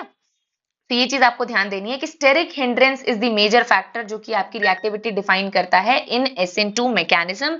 वेरी वेरी वेरी इंपॉर्टेंट, ठीक। अब स्टेरिक हिंड्रेंस की हमने इतनी बात की, तो अब एक और बात करते हैं कि जैसे हमने SN1 में पढ़ा था कि रेसिमाइजेशन होता है या इन्वर्जन होता है। मतलब उसमें क्या होता था कि जैसे एक एक साइड से सपोज करो, एक साइड से क्लोरीन जा रहा था और OH आके अटैक कर रहा था, तो अगर वो सेम साइड कर रहा था तो D फॉर्म बन रहा था, ऑपोजिट साइड कर रहा था तो L फॉर्म बन रहा था। यहाँ पे क्या होता है, यहाँ पे तो जिस साइड से वो निकल रहा है तो क्लोराइड अभी निकल ही नहीं पाया है, तो हमेशा इसका एक्शन ऑपोजिट साइड से होता है। भाई वही भीड़ भाड़ वाली बात होगी ना, जैसे ये मान लो CH3 लगा हुआ है, ये CH3 लगा हुआ है और ये CH3 लगा हुआ है। अब अगर क्लोराइड यहाँ से जा रहा है तो सेम उसी साइड से OH थोड़ी ना अटैक कर देगा, पहले ही लड़ाई हो रही है और फिर तुम फेस टू फेस कोलाइड करोगे तो बिल्कुल कोई नहीं हट पाएगा। इसलिए ये हमेशा उसके पीछे से अटैक करता है ताकि वो जगह विकेट हो पाए। इसलिए इसमें हमेशा इन्वर्जन होता है, अगर D फॉर्म लेके चले हो तो L बनेगा, L फॉर्म लेके चले हो तो D बनेगा। बात समझ में आ रही है। स्टेरिक हिंड्रेंस का कंसेप्ट है कि भीड़ भाड़ नहीं करना है, सेम साइड से अटैक करोगे भीड़ भाड़ में रिएक्शन कभी पूरा नहीं हो पाएगा। इसलिए हमें यहाँ पे देखने को मिलता है that there is inversion of configuration. Inversion तो वहां पे भी होता था, लेकिन 50% सेम साइड भी तो बनता था क्योंकि वो छोड़ के निकल जाता था। यहाँ पे इन्वर्जन ही इन्वर्जन है, सेम साइड तो बन ही नहीं सकता क्योंकि इतनी भीड़ भाड़ है ना, एक निकल नहीं रहा है दूसरा आने की कोशिश कर रहा है, रोड ही ब्लॉक हो जाएगा तो रिएक्शन कंप्लीट नहीं होने पाएगी, ठीक है। So that is very very important point. और एक चीज आपको SN2 के बारे में ध्यान देना है कि ये हमेशा स्ट्रॉन्ग न्यूक्लियोफाइल्स के साथ होता है। स्ट्रॉन्ग न्यूक्लियोफाइल जैसे CN-, OH-, CO-, CH3O-, तो ये हमेशा स्ट्रॉन्ग न्यूक्लियोफाइल्स की तरह होता है, ठीक है। अब एक और AR देख लेते हैं। विनाइलिक और एराइल हैलाइड्स हैं, विनाइलिक और एराइल वाले, वही जिसमें बेंजीन रिंग के ऊपर पॉजिटिव चार्ज आ जाए या डबल बॉन्ड के ऊपर पॉजिटिव चार्ज आ जाए, वो ना इतनी आसानी से न्यूक्लियोफिलिक सब्स्टिट्यूशन शो नहीं करते। क्यों नहीं करते वो लोग न्यूक्लियोफिलिक सब्स्टिट्यूशन शो? इसलिए क्योंकि उनके बॉन्ड में डबल बॉन्ड कैरेक्टर होता है रेजोनेंस की वजह से। अब मुझे पता है आधे बच्चों को नहीं समझ में आएगा जो पहली बार लेक्चर देख रहे हैं, तो प्लीज पार्ट 1 पे जाओ, वहां पे तुम्हें समझ में आएगा कि बेंजाइलिक अलग चीज है, एराइल अलग चीज है, विनाइलिक अलग चीज है और एलाइल अलग चीज है ना। तो ये थोड़ा नॉमेनक्लेचर की प्रॉब्लम है जो आपको अपने एंड पे सही करनी है। फाइन, अब आगे आते हैं। ऑप्टिकल आइसोमेरिज्म या इनैंशियोमर की बात करते हैं। वैसे तो ये मैं आपको समझा चुकी हूँ, बट फिर भी एक बार समझाती हूँ। देखो, प्लेन पोलराइज लाइट मतलब सिंपल लाइट अगर तुम पास करो और कोई भी कंपाउंड अगर उसको लेफ्ट साइड रोटेट कर देता है तो हम उसको बोलते हैं लीवो रोटेटरी, जिसको हम स्मॉल एल या नेगेटिव साइन से डोनेट करते हैं, जो कि लाइट को क्या करता है, लेफ्ट रोटेशन में करता है या एंटी क्लॉकवाइज रोटेट कर देता है। अगर कोई भी कंपाउंड उस लाइट को, प्लेन पोलराइज लाइट को राइट साइड डेविएट कर दे तो उसको हम लोग डेक्स्ट्रो रोटेटरी बोलते हैं, जिसको हम लोग स्मॉल डी या पॉजिटिव साइन से डिनोट करते हैं। तो या तो ये राइट साइड डेविएट कर रहा है या तो ये क्लॉकवाइज रोटेट कर रहा है। तो ये आपके बेसिक डेफिनेशन से जो आपको पता चलने चाहिए। ऑप्टिकल आइसोमर्स का मतलब है, आइसोमर का मतलब होता है सेम केमिकल फॉर्मूला। किसी का केमिकल फॉर्मूला सेम है लेकिन वो लाइट को अलग अलग डायरेक्शन में डेविएट कर रहा है, तो इसको हम लोग बोलते हैं ऑप्टिकल आइसोमेरिज्म या इनैंशियोमर्स। ठीक है, इनैंशियोमर्स उसी को बोलते हैं। फाइन। अब ये मैंने आपको बताया था कि रेसिमिक मिक्सचर क्या होता है बेटा। रेसिमिक मिक्सचर का मतलब होता है कि जहां पे डी वाले मॉलिक्यूल भी 50% हो और एल वाले मॉलिक्यूल भी 50% हो, तो ना तो ये राइट को लेफ्ट साइड डिविएट कर पाएंगे ना राइट साइड, क्योंकि डी वाला अगर राइट करेगा तो एल वाला लेफ्ट करके उसको काट देगा। ठीक है, इसको बोलते हैं रेसिमिक मिक्सचर। रेसिमिक मिक्सचर का मतलब है ऐसा मिक्सचर जहां पे हमें डी फॉर्म के कंपाउंड्स भी मिले, एल फॉर्म के कंपाउंड्स भी मिले 50-50। तो अगर डी वाला उसको राइट डिविएट करेगा, लेफ्ट वाला एल वाला उसको लेफ्ट डिविएट कर देगा, और फाइनली हमारा किसी भी तरफ ऑप्टिकल लाइट मूव नहीं करेगी। That's why these are called racemic mixtures, जिसको हम लोग कहते हैं कि एक्सटर्नल कॉम्पनसेशन, मतलब डी वाले को कॉम्पनसेट कर देगा एल वाला और एल वाले को कॉम्पनसेट कर देगा डी वाला, जिसकी वजह से ऑप्टिकल एक्टिविटी चली जाती है रेसिमिक मिक्सचर की। So it is a very very important point. Enantiomers मैंने आपको पहले भी बताया, इनैंशियोमर्स क्या होते हैं या ऑप्टिकल आइसोमर्स क्या होते हैं, जिनका केमिकल फॉर्मूला सेम हो और वो एक दूसरे के non super imposable mirror images हों। अब कुछ वो लोग बोलेंगे मैम आप बहुत इंग्लिश बोलते हो, प्लीज हमें हिंदी में समझा दो। तो सीधी सरल भाषा में एक बार अपने लेफ्ट हैंड को राइट हैंड के ऊपर इम्पोज करके देखना। एकदम एक जैसे दिखते हैं, एक जैसा उनका स्ट्रक्चर है, लेकिन जब आप उसको एक दूसरे के ऊपर, अगर आप लेफ्ट ऐसे रखो थंब को, उसके ऊपर आप राइट हाथ के थंब को सेम साइड करके कभी नहीं रख पाओगे, कभी भी नहीं रख पाओगे। उसी को बोलते हैं non super imposable mirror images. अगर आप लेफ्ट हैंड को मिरर में रख के राइट को एग्जैक्टली उसके ऊपर इम्पोज यानी उसके ऊपर डालने की कोशिश करोगे, कभी भी आप 100% कवर नहीं कर पाओगे। That is called non super imposable mirror images. ठीक है। अच्छा, रेसिमाइजेशन का क्या मतलब होता है, जो हमने SN1 में देखा था कि पहले डी फॉर्म का हमारे पास स्ट्रक्चर था, रेसिमाइजेशन में क्या हुआ कि वो डी फॉर्म का स्ट्रक्चर तो बचा नहीं, वो आधा डी में कन्वर्ट हो गया, आधा एल में कन्वर्ट हो गया, जिसकी वजह से उसका ऑप्टिकल एक्टिविटी बिल्कुल खत्म। तो दैट इज कॉल्ड रेसिमाइजेशन। ठीक है, मतलब अभी मैं समझाती हूँ सिंपल भाषा में जो तुम्हें समझ में आ जाए। आई होप आप लोग रिलेट कर पाओ। स्कूल में हम पढ़ने वाले थे, है ना, बहुत पढ़ने वाले थे, बड़ी अच्छे से पढ़ाई करते थे, कम से कम टॉपर नहीं थे तो तुम्हें डियोकर तो थे ही, एकदम लद्दड़ बच्चे तो थे नहीं। ठीक है, तो हमारे 50% मार्क्स आ जाते थे। हम अपनी बात नहीं कर रहे, हम बस एग्जाम्पल समझा रहे हैं। ये मत सोचना तुम लोग दिमाग में कि मैम नहीं पढ़ती थी, ठीक है। एनीवेज, लेकिन मैम ने उस टाइम पढ़ के भी कुछ नहीं उखाड़ा, इससे अच्छा होता कि हम थोड़ा बचपन एंजॉय कर लेते। एनीवेज, तो अब हमारी दोस्ती ऐसे नालायक लोगों में हुई जहां पे कुछ लोग पढ़ने वाले थे, कुछ लोग ना पढ़ने वाले थे, और फाइनली हम दोनों के बीच में मिलके लद्दड़ हो गए। मतलब ऐसा ग्रुप बना हमारा कि जो हम पहले 50% स्कोर करते थे, अब वो 50% भी हमसे चला गया। क्यों? क्योंकि हम उस ग्रुप में मैक्सिमम टाइम अपने फालतू की चीजों को देने लगे और एंड में हमारा रिजल्ट हो गया 0। इसी को बोलते हैं रेसेमाइजेशन, कि पहले तो तुम ठीक थे, कम से कम कुछ तो करते थे, बाद में तुमने एक फ्रेंड्स का ग्रुप बनाया, उस मिक्सचर में तुम इस तरह ढले कि तुम्हारी ऑप्टिकल एक्टिविटी खत्म हो गई। ऑल दो तुम अभी भी खुद से ठीक हो, लेकिन तुम बाहर के प्रेशर की वजह से काम नहीं कर पा रहे हो। तो दैट इज कॉल्ड रेसेमाइजेशन। ठीक है, आई होप आपको इस एग्जाम्पल से समझ में आया हो, है ना। आगे बात करते हैं। अब थोड़े कॉमन कॉमन से टर्म्स देख लेते हैं, जैसे कायरलिटी क्या होती है। ऑप्टिकल आइसोमेरिज्म के लिए बेटा एक बहुत इंपॉर्टेंट चीज है कि कायरल कार्बन होना चाहिए। कायरल कार्बन का मतलब होता है एक कार्बन जो कि 4 डिफरेंट ग्रुप से अटैच्ड हो, मतलब एसिमेट्रिकल कार्बन। मैम कैसे एसिमेट्रिकल, अभी बताते हैं बेटा कैसे एसिमेट्रिकल, है ना। देखो, ये कार्बन है, अगर एक साइड से ये मान लो क्लोराइड से अटैच्ड है, दूसरे साइड से ये CH3 से अटैच्ड है, तीसरे साइड से मान लो NH2 से अटैच्ड है, तो चौथे साइड से ये सिर्फ हाइड्रोजन से अटैच्ड है। This is known as chiral carbon. क्यों कायरल कार्बन? क्योंकि इसके चारों तरफ जो बॉन्ड्स है ना वो डिफरेंट डिफरेंट कॉन्फ़िगरेशन के हैं। एक पे सिर्फ हाइड्रोजन लगा है, एक पे क्लोराइड लगा है, एक पे CH3 लगा है, एक पे NH2 लगा है। चारों ग्रुप अलग अलग हैं, तो जब लाइट आएगी ना तो या तो ये राइट डेविएट करेंगे इसको, या तो लेफ्ट डेविएट करेंगे। ठीक है, अब इसको बोलते हैं कायरल कार्बन, जिसकी वजह से ऑप्टिकल आइसोमेरिज्म आता है। ठीक है, ए कायरल कार्बन क्या होता है? ए कायरल कार्बन क्या होता है? ए कायरल कार्बन भी एक बार देख लेते हैं। ये कार्बन है, यहाँ पे एक तरफ CH3 लगा हुआ है, दूसरी तरफ भी CH3 लगा हुआ है, यहाँ पे एक OH लगा हुआ है और यहाँ पे एक H लगा है। इसको बोलते हैं एसिमेट्रिकल या एकाइरल कार्बन। क्यों? क्योंकि यहाँ पे एक कार्बन पे दो बॉन्ड बिल्कुल सेम है। तो अगर दो बॉन्ड बिल्कुल सेम है तो एसिमेट्री तो हुई नहीं ना, तुम इस कार्बन को ऐसे करके आधे प्लेन में डिवाइड कर सकते हो, equal equal. Are you getting my point? ऐसे करके भी आप डिवाइड कर सकते हैं। So it's very very important, एक कायरल कार्बन पे कभी ऑप्टिकल एक्टिविटी नहीं आती है। ऑप्टिकल एक्टिविटी के लिए जरूरी है कायरल कार्बन। कायरल कार्बन का मतलब है कि चारों बॉन्ड्स उसके डिफरेंट होने चाहिए। ठीक है, तो एक कायरल कार्बन आपको समझ में आ गया, आपको कार्बन कायरल कार्बन समझ में आ गया। ठीक है, अब डायास्टीरियोमर्स क्या होता है? डायास्टीरियोमर्स की आपको सिर्फ डेफिनेशन याद रखनी है। क्या है ये definition? Optical isomers which are not mirror images of each other. मतलब बहुत सारे ऑप्टिकल आइसोमर्स ऐसे भी होते हैं जो एक दूसरे के मिरर इमेज बिल्कुल नहीं होते। ठीक है, बहुत सारे कंपाउंड ऐसे होते हैं जो देखने में एकदम ऑपोजिट ऑपोजिट लगेंगे, ऐसा लगेगा ही नहीं कि वो एक दूसरे के मिरर इमेज है, लेकिन फिर भी वो ऑप्टिकल एक्टिविटी शो करते हैं। तो ऐसे कंपाउंड्स के पास physical properties and chemical properties बिल्कुल अलग अलग होती हैं, इसलिए ये लाइट को डेविएट भी अलग अलग मैग्नीट्यूड में करते हैं। ठीक है, इतनी बात समझ में आ गई। अच्छा मैम, अब मीजो कंपाउंड्स क्या होते हैं? मीजो कंपाउंड्स बेटा ये होते हैं जहां पे ना एक बड़ा सा कंपाउंड है जिसमें दो से ज्यादा कायरल कार्बन है। इसमें दो या ज्यादा इवन कायरल कार्बन है। ठीक है, तो कायरल कार्बन है मैम, तो डेफिनेट सी बात है ऑप्टिकल एक्टिविटी उसमें होनी चाहिए, क्योंकि मैम अभी आपने पढ़ाया कि जहां पे भी ऑप्टिकल एक्टिविटी होनी है वहां पे कायरल कार्बन का होना जरूरी है। मैं कहूंगी हाँ बहुत बढ़िया, बिल्कुल सही बात है, मैंने ही पढ़ाया है तुमको। लेकिन लेकिन बेटा जरा ये वाला कंपाउंड देख लो जो मैं अभी आपको बना के दिखा रही हूँ। ठीक है, ये वाला आप देख लो।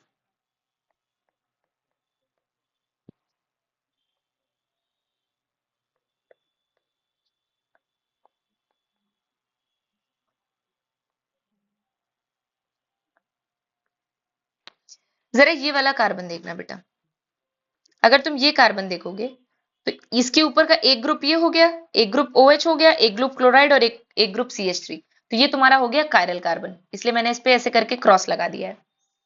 ये वाला कार्बन कायरल कार्बन नहीं है। क्यों कायरल कार्बन नहीं है? क्योंकि यहाँ पे दोनों साइड हाइड्रोजन लगाया है, तो ये आपका कायरल कार्बन नहीं है।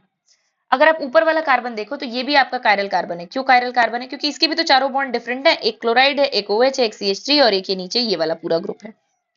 तो ये जो मॉलिक्यूल है इसमें कितने कायरल कार्बन हो गए? 1 chiral carbon and 2 chiral carbon. ठीक, बट फिर भी ये ऑप्टिकली एक्टिव नहीं है। क्यों ऑप्टिकली एक्टिव नहीं है?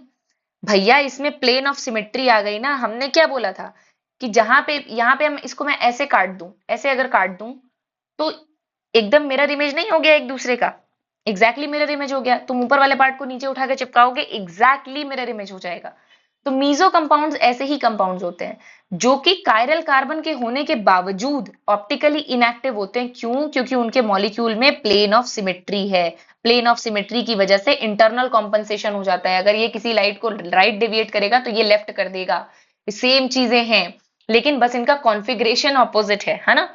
तो मीजो कंपाउंड्स वो कंपाउंड्स होते हैं जो मिरर इमेजेस हैं, कायरल कार्बन भी है, बट वही बात है ऑप्टिकल एक्टिविटी नहीं है। जैसे हमारे पास किताबें हैं, हमारे पास नीट की डेट आ चुकी है कि नीट का पेपर 5 मई को है।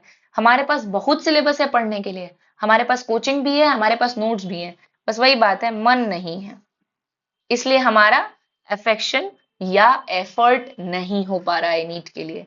ठीक, तो मीजो कंपाउंड ऐसे कंपाउंड्स है जिनके पास सब कुछ है, कायरल कार्बन है ना, सब कुछ है, बस प्लेन ऑफ सिमेट्री नहीं है, जिसकी वजह से ये ऑप्टिकल एक्टिविटी शो नहीं कर पा रहे हैं। So that is a very very important compound. और ये ऑप्टिकल एक्टिविटी क्यों नहीं शो कर रहे हैं? Internal compensation. ऊपर भी सेम है, नीचे भी सेम है, एक ही मॉलिक्यूल में। तो जो उसको राइट डेविएट करेगा अगर ये लाइट को, तो ये वाला लेफ्ट कर देगा। सिंपल सी बात, बात खत्म हो जाएगी। ठीक है, तो ये कुछ आपको डेफिनेशंस पता होनी चाहिए, क्योंकि नीट का पेपर कई बार ऑर्गेनिक केमिस्ट्री से डायरेक्ट डेफिनेशंस पूछ लेता है ऑप्टिकल आइसोमेरिज्म में। So it is very very important that you need to know. अब आते हैं एलिमिनेशन रिएक्शंस पे। एलिमिनेशन रिएक्शन क्या होता है, जरा ध्यान से देखते हैं। कई बार हैलो एल्केन्स जो होते हैं बेटा, ये वाला साइन ना गलती से पर्चों पे लिखते लिखते हम लोग विद को ऐसे लिखते हैं, सी के ऊपर लाइन। ठीक है, तो अगर कहीं मेरे नोट्स में तुमको सी के ऊपर लाइन दिखे तो तुम समझ जाना कि वो विद की बात कर रही हूं मैं। ठीक है, हम कोई एलियन वाली लैंग्वेज नहीं लिख रहे हैं, इतना आप मैम को माफ कर सकते हैं, इतने कम टाइम में हमने ऐसे ही विद लिख दिया। तो आप आगे से ध्यान रखेंगे कि सी के ऊपर अगर लाइन लगी हुई है दैट इज विद। तो haloalkanes with beta hydrogen atom undergo elimination, जिसको हम लोग बोलते हैं डीहाइड्रोहैलोजिनेशन। इतना खतरनाक सा वर्ड है कुछ नहीं, ध्यान से सुनो। इनके कहने का मतलब ये है, हैलोएल्केन में चूंकि क्या है, हैलो एल्केन में ऐसे होता है CH3, CH2, Cl, है ना। आगे मैं बताती हूँ आपको। उसमें आप हाइड्रोजन निकाल सकते हो और हैलोजन निकाल सकते हो, और उसको किस में कन्वर्ट कर सकते हो, एल्कीन में कन्वर्ट कर सकते हो। वही बेवकूफ बनाने वाली बात हमने जब स्टार्टिंग में आपको पढ़ाया था लेक्चर 1 में, कि हम लोग क्या करते हैं एल्कीन्स में, हम लोग क्या करते थे एल्कीन्स में ऐड करा दो HCl, तो हम लोग क्या बना लेते थे, हैलो एल्केन बना लेते थे। अब जब तुम हैलो एल्केन यहाँ से बना सकते हो तो इनका कहना है तो फिर वापस से पीछे भी तो जा सकते हो, कि अगर मैं हैलो एल्केन से HCl निकाल दूं तो वापस से एल्कीन बना सकती हूँ। मैंने कहा हाँ सही बात है। देख रहे हो, ऑर्गेनिक केमिस्ट्री वाले तुमको टफ टफ कह के एक ही बात को 4 तरीके से बता के बेवकूफ बनाते हैं। है बहुत कम ऑर्गेनिक केमिस्ट्री में, टू दी पॉइंट पढ़ोगे तब, अगर ज्यादा पढ़ोगे तो बहुत मुश्किल लगे। नहीं समझ में आई अभी भी मेरी बात? चलो फिर से एक बार समझा देते हैं, फिर से एक बार समझा देते हैं। एक बार जरा ध्यान से देखना मैं क्या कह रही हूँ। Let's have this one. एक बार तुम्हें समझ में आ जाए कि मैं क्या कहना चाह रही हूँ, उसके बाद आगे बढ़ते हैं, ठीक है। मैं ये कहना चाह रही हूँ कि हमने पहले एक वो पढ़ा था, पहले हम लोगों ने जब हम लोगों ने लेक्चर 1 किया था तो हमने पढ़ा था कि मैम अगर इस तरीके से आपके पास एल्कीन्स अवेलेबल हैं, अगर इस तरीके से आपके पास एल्कीन अवेलेबल हैं, सॉरी डबल बॉन्ड क्यों लगा रही हूँ, ये क्यों लगा रही हूँ मैं, इस तरीके से आपके पास एल्कीन अवेलेबल हैं तो अगर आप इसमें HCl एसिड को ऐड करा दो तो ये हम आपका हैलो एल्कीन बना सकते हैं। मैम ने कहा हाँ बेटा, बात तो तुम सही कह रहे हो, हमने ये पढ़ाया था, खुद ही पढ़ाया था रिएक्शन मैकेनिज्म कि किस किस तरीके से हैलो एल्कीन बनाते हैं। ये कह रहे हैं इसी रिएक्शन को उल्टा कर दो, इसी को हम क्या कह देंगे, मतलब हम हैलो एल्केन से वापस से हीट करेंगे, हीट करके क्या निकाल लेंगे, हीट करके HCl निकाल लेंगे, HCl निकाल देंगे तो एल्कीन बनेगा कि नहीं बनेगा, बिल्कुल बनेगा। इसी को एक घटिया सा बड़ा सा नाम दे दे रहे हैं, that is known as dehydrohalogenation. अब आधे बच्चे इस नाम को देख के बेहोश हो जाएंगे, कहेंगे मेरे को नहीं पढ़ना भैया ये ऑर्गेनिक केमिस्ट्री, मैं बिना इसके नीट पास कर जाऊंगा, जो कि आपको मन बहकाने की बातें हैं, ऐसा होता होता कुछ नहीं है बेटा। ऑर्गेनिक केमिस्ट्री के 14-15 क्वेश्चन आते हैं केमिस्ट्री में, श्योर शॉर्ट फिक्स्ड एकदम, और वो आपको आने ही आने चाहिए तभी सिलेक्शन होगा, ठीक है। तो डिहाइड्रोहेलोजिनेशन कुछ नहीं है, जैसे तुमने एल्कीन से हैलो एल्केन बनाया था, अब वापस से एक काम करो, वापस से घूमो और हैलो एल्केन से एल्कीन बना दो, इसी को कहते हैं डिहाइड्रोहेलोजिनेशन। और ये अल्फा बीटा कार्बन की फिक्र मत करो, हीट कर दो तुम उसको किसके साथ, अल्कोहलिक सोल्यूशन ऑफ KOH, क्योंकि KOH बहुत स्ट्रॉन्ग कंपाउंड होता है अल्कोहल में, तो वो क्या करता है आसानी से आपका निकालने का काम करता है। फॉर एन एग्जाम्पल जरा ध्यान से देखो, ये आपका कोई हैलो एल्केन है, उसको मैंने अल्कोहलिक KOH के साथ डाल दिया। अच्छा ये बहुत अच्छे से एकदम ध्यान रखना, दिमाग में बैठा लेना, अल्कोहलिक KOH कहीं भी देखो हैलो एल्केन के साथ तो समझ जाओ कि भैया यहाँ से हाइड्रोजन और हैलोजन निकालने की बात होने ही होने वाली है, ये चीज आपके दिमाग में बैठ जानी चाहिए। अब ये कहेगा ऐसा है निकलो, हमें एसिड निकालने का काम दिया गया है, तो यहाँ से हाइड्रोजन निकलेगा और एक कोई हाइड्रोजन निकल जाएगा, अगर यहाँ से हाइड्रोजन निकल जाएगा तो यहाँ पे डबल बॉन्ड आ जाएगा, इसी से हमने वापस से एल्कीन बना दिया और इसको कह दिया हमने डिहाइड्रोहेलोजिनेशन, बेवकूफ बनाने वाली बात, ठीक है। अब इसके आगे बात करते हैं। इसमें आपका आता है सैडजेफ रूल। मैम कितने रूल है मैम, एक आपने मार्कोनिकॉफ पढ़ाया था, फिर एंटी मार्कोनिकॉफ पढ़ाया था, अब आप सैडजेफ पढ़ा रहे हो, बहुत ज्यादा रूल है मैम ऑर्गेनिक केमिस्ट्री में, ऐसे ही थोड़ी रोते हैं हम लोग, ऐसे ही रोते हो तुम लोग बेवकूफ बन के। सैडजेफ रूल जरा एक बार पढ़ते हैं उसके बाद देखते हैं, है ना। सैडजेफ रूल में क्या कहा गया है, if there is possibility of formation of more than one alkene, अगर कोई पॉसिबिलिटी है, मतलब कोई बड़ा एल्कीन है, एसिमेट्रिकल एल्कीन है, जहां पे एक से ज्यादा टाइप के एल्कीन बनने की पॉसिबिलिटी है, तो वहां पे जहां पे एक से ज्यादा बीटा हाइड्रोजन होगा वहां पे मेजर एल्कीन वो बनेगा जिसके पास maximum number of alkyl group है। क्या बकैती है ये, इतना बड़ा पैराग्राफ उन्होंने लिखवा दिया सैडजेफ साहब ने, सीधे से ये नहीं बता पाए कि हम मार्कोनिकॉफ रूल को कॉपी कर रहे हैं, ये बोलने की हिम्मत नहीं, जैसे कुछ चतुर लोग नहीं होते हैं, बहुत बड़ी सी थेसिस लिख देंगे और बाद में पता चलेगा जो तुम बता रहे हो ना हम ऑलरेडी फॉलो करते हैं। अच्छा आपको मेरी बात पे ट्रस्ट नहीं है कि मैम क्या बोल रहे हो, सैडजेफ का ऐसे ही नाम थोड़ी है, ठीक है बेटा, आइए मैं आपको यकीन दिला देती हूँ। चलिए एक पेज में आपको समझाने की कोशिश करती हूँ सैडजेफ साहब को क्यों मैं कहती हूँ कि ये बेवकूफी वाली बातें हैं। हमने पीछे जो एल्कीन लिया हम उसी एग्जाम्पल से करवा देते हैं आपको। यहाँ पे CH3 लिखा हुआ है, यहाँ पे CH लिखा हुआ है, और क्या लिखा हुआ है, यहाँ पे लिखा है CH2 और यहाँ पे लिखा है CH3 और यहाँ पे इन्होंने Br चिपका रखा है, यही तो कर रखा है ना, यही कर रखा है मैम, ठीक है। ये कह रहे हैं हम इसको अल्कोहलिक KOH में हीट करेंगे। अरे भैया जब तुम किसी को अल्कोहलिक KOH में हीट करोगे तो मैं बार बार कह रही हूँ ये बहुत स्ट्रॉन्ग कंपाउंड है, ये सबसे पहले क्या करेगा कार्बोकैटायन बनाएगा, क्योंकि ये H+ छीन लेगा ना, अल्कोहलिक KOH OH- आयन निकलेगा, OH- आयन को बड़ी तेजी है वाटर बनाने की, तो ये क्या करता है H+ छीनेगा, H+ छीनेगा तो जरा ध्यान देते हैं क्या होगा, H+ छीन लिया इसने, मान लो किससे छीनेगा H+, किससे छीनेगा ये H+, उससे छीनेगा ना जहां पे कार्बोकैटायन स्टेबल बने, तो ये इससे H+ छीन लेगा, क्यों इससे छीन लेगा भैया, जहां पे ब्रोमीन लगा है, ब्रोमीन ऑलरेडी इलेक्ट्रोनेगेटिव है, तो वो इलेक्ट्रॉन अपनी तरफ खींचेगा, और जब कार्बन पे ऑलरेडी पॉजिटिव चार्ज है तब वो अपना H+ थोड़ी ना दे देगा। बात समझ में आ रही है? H+ थोड़ी दे देगा, तो यहाँ पे बनता है carbocation as an intermediate. Carbocation जब बनता है तो सबसे ज्यादा स्टेबल कौन सा होगा भाई? दो जगह से जा सकता है, अगर यहीं से हाइड्रोजन चला गया तो ये बन जाएगा, और अगर बगल वाले से गया तो ये बन जाएगा, या फिर यहाँ से चला जाए। बात समझ में आई? भाई ये अल्फा कार्बन होता है, देखो बड़े ध्यान से समझना। जहां पे कोई फंक्शनल ग्रुप लगा है इसको बोलते हैं अल्फा कार्बन, उसके बगल वाले कार्बन को बोलते हैं बीटा कार्बन। और हमने क्या बोला, डीहाइड्रोहैलोजिनेशन में बीटा वाला हाइड्रोजन जाता है।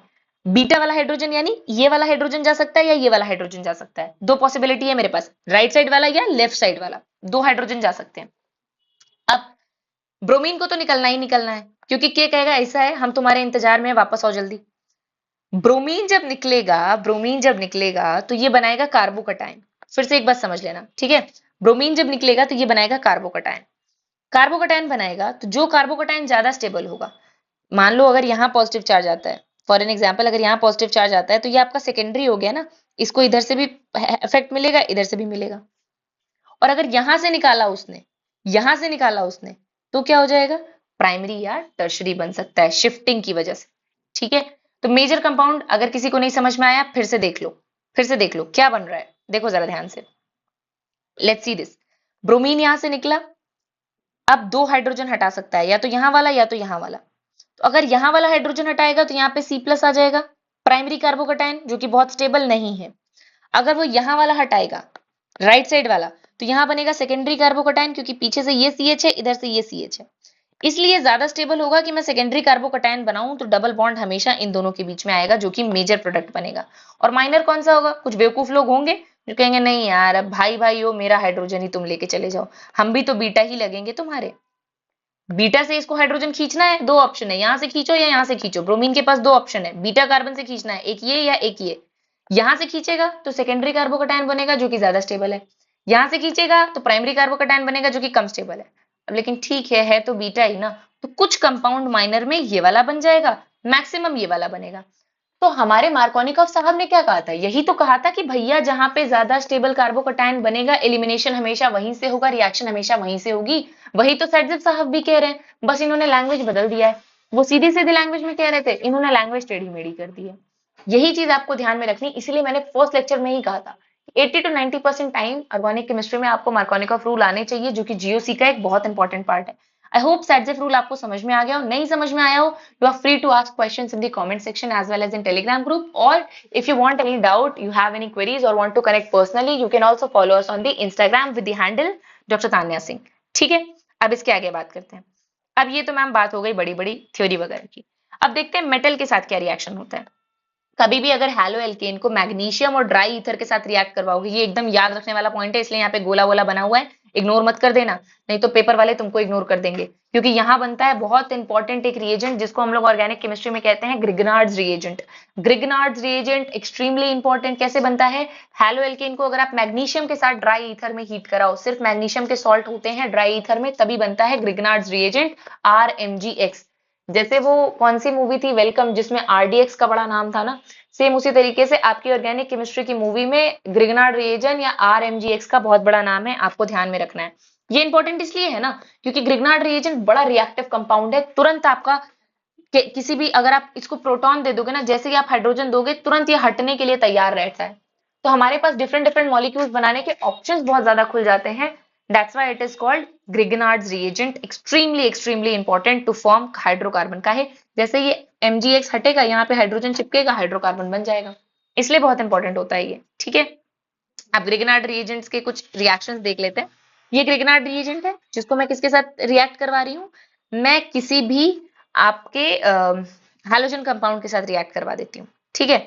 मुझे हाइड्रोकार्बन बनाना है, तो व्हाट विल हैपन? X यहाँ पे हैलोजन है, ठीक है, ग्रिगनार्ड रिएजेंट में, और G यहाँ पे कोई भी आपका न्यूक्लियोफाइल है, जैसे कि OH, जैसे कि आपका NH, कोई भी न्यूक्लियोफाइल जो X को रिप्लेस कर पाए, क्योंकि भैया हैलोजन तो न्यूक्लियोफाइल है ना, तो कोई भी न्यूक्लियोफाइल जो इसको रिप्लेस कर पाए न्यूक्लियोफिलिक सब्स्टिट्यूशन के थ्रू, तुरंत MgX उसके साथ चला जाएगा और यहाँ पे H+ ला के चिपका देगा, जिससे आपका बन जाएगा क्या?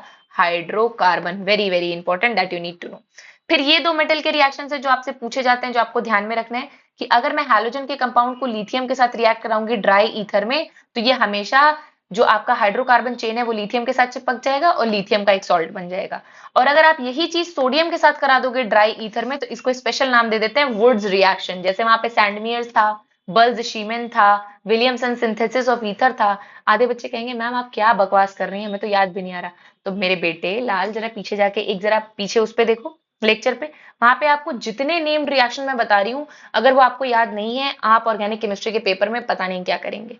ठीक है, named reaction extremely important. Organic chemistry बहुत ज्यादा पढ़ने की जरूरत नहीं है, बस पॉइंट टू पॉइंट जो चीज पूछी जाती है वो पढ़ने की जरूरत होती है। तो अगर आप सोडियम के साथ कभी भी हैलो एल्केन का रिएक्शन करवाते हो ड्राई ईथर में, तो वुड सिंथेसिस होता है जिसमें कि आर आर चिपक जाता है और यहाँ पे सोडियम का सॉल्ट बन जाता है। ठीक है, तो वेरी वेरी इंपॉर्टेंट, मतलब ये आर को दूसरे आर से चिपकाने का काम ग्लू का काम करता है सोडियम। ठीक, ओके, फाइन। फिर देखते हैं हैलो एरीन्स की कुछ रिएक्शंस देख लेते हैं। सबसे पहली बात तो अराइल हैलाइड्स जो होते हैं वो आपके नॉर्मल हैलोजन के हैलो एल्केन के कंपैरिजन में कम रिएक्टिव होते हैं। पहले भी बता चुके हैं बेटा, रेजोनेंस की वजह से। जरा ध्यान से देखना, आपका ये कंपाउंड है, ये ज्यादा रिएक्टिव होगा या आपका ये कंपाउंड ज्यादा रिएक्टिव होगा? डेफिनेटली मैम ऊपर वाला। क्यों? क्योंकि जैसे ये छोड़ के जाएगा यहाँ पे, ये किसी के साथ भी रिएक्ट कर लेगा।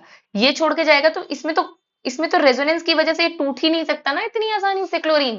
भाई इसके ऊपर जो इलेक्ट्रॉन्स है वो बेंजीन रिंग के साथ रेजोनेंस में है। रेजोनेंस का मतलब ये होता है ना हमारा ना तुम्हारा, सबका इलेक्ट्रॉन सब में बटेगा, जिसकी वजह से डबल बॉन्ड कैरेक्टर आ जाता है। तो वो इतने आसानी से रिएक्ट करते ही नहीं है।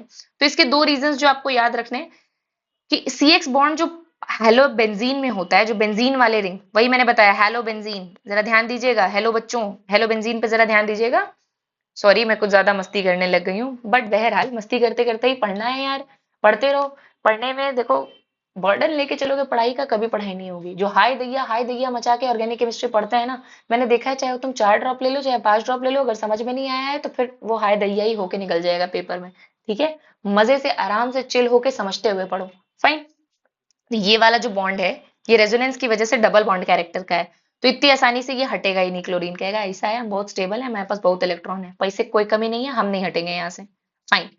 दूसरी चीज क्या है, अगर आप देखें इस कार्बन की, ये जो कार्बन जो क्लोरीन से चिपका हुआ है, इस कार्बन का हाइब्रिडाइजेशन देखें तो ये sp2 हाइब्रिडाइज्ड है, जबकि आप इस कार्बन की हाइब्रिडाइजेशन देखें तो ये sp3 हाइब्रिडाइज्ड है। शुरुआत में ही मैंने फर्स्ट लेक्चर में बताया था, sp3 हाइब्रिडाइज्ड कार्बन जो है वो कहता है कि भैया मैं उतना स्टेबल नहीं हूं, मैं इतना इलेक्ट्रोनेगेटिव नहीं हूं, तो ये इसको चीट करके चला जाता है पॉजिटिव चार्ज छोड़ के।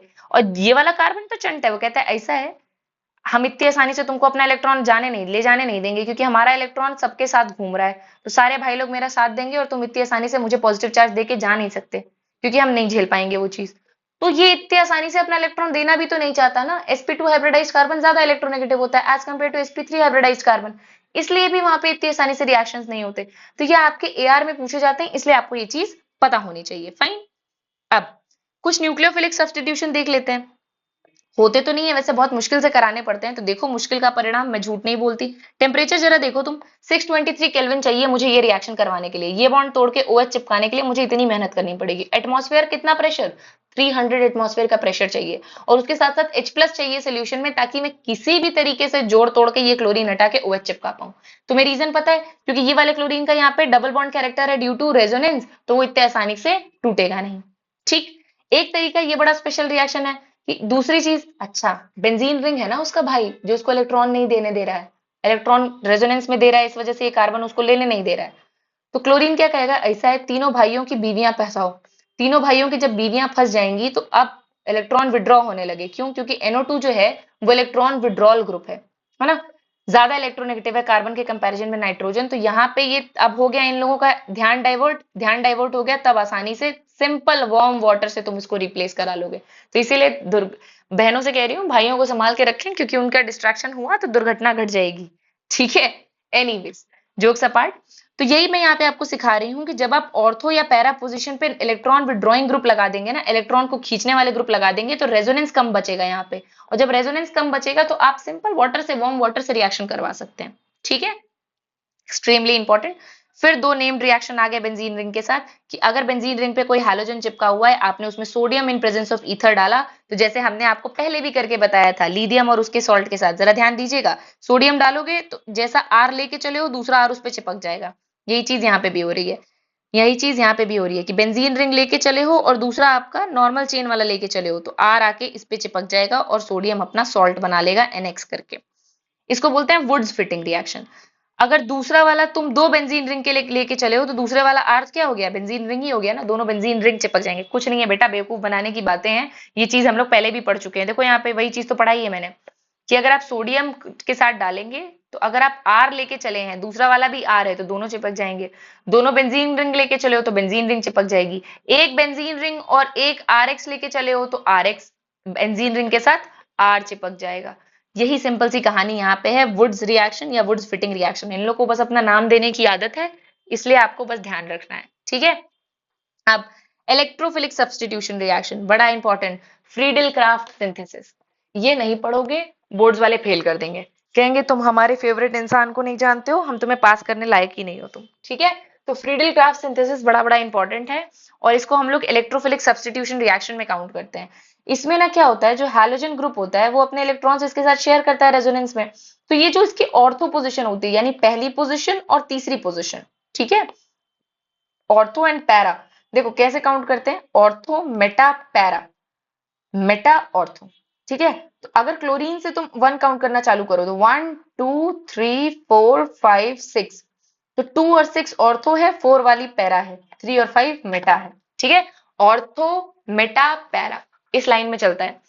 तो जो हैलोजन होता है, चूंकि वो अपना इलेक्ट्रॉन इसके अंदर घुमाता रहता है ना, तो ऑर्थो पोजीशन पे और पैरा पोजीशन पे इलेक्ट्रॉन की कॉन्सेंट्रेशन थोड़ी बढ़ जाती है रेजोनेंस की वजह से, एज कंपेयर टू मेटा, ठीक है।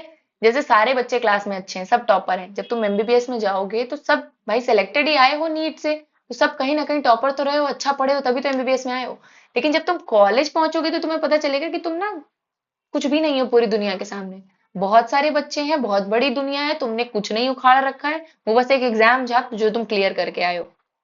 तो कोई थोड़ा 19 है, कोई थोड़ा 20 है, बस इतना फर्क पड़ जाएगा। तो वैसे ही इलेक्ट्रॉन की कॉन्सेंट्रेशन तो पूरे रिंग में बढ़ती है, लेकिन ऑर्थो और पैरा पोजीशन पे थोड़ी ज्यादा बढ़ती है।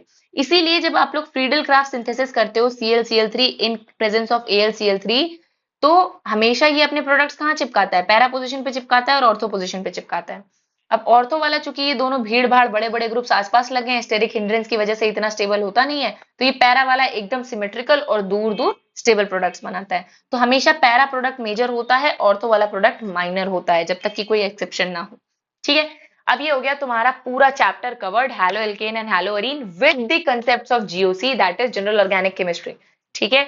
अब क्वेश्चंस करते हैं। देखो नीट में या PYQs में जो क्वेश्चन पूछे गए हैं, जो बुक्स मेरे पास थी उसके मैंने इमेजेस निकाल लिए हैं। बुक्स का मुझे बड़ा शौक है, तो मैंने अपने घर पे अलग से या अपने हॉस्टल रूम में भी अलग से एक पूरी शेल्फ बना रखी है लाइब्रेरी, जिसमें मैं बहुत सारी अपनी प्रिपरेशन टाइम से लेके अभी तक की बुक्स रखी हुई हूँ।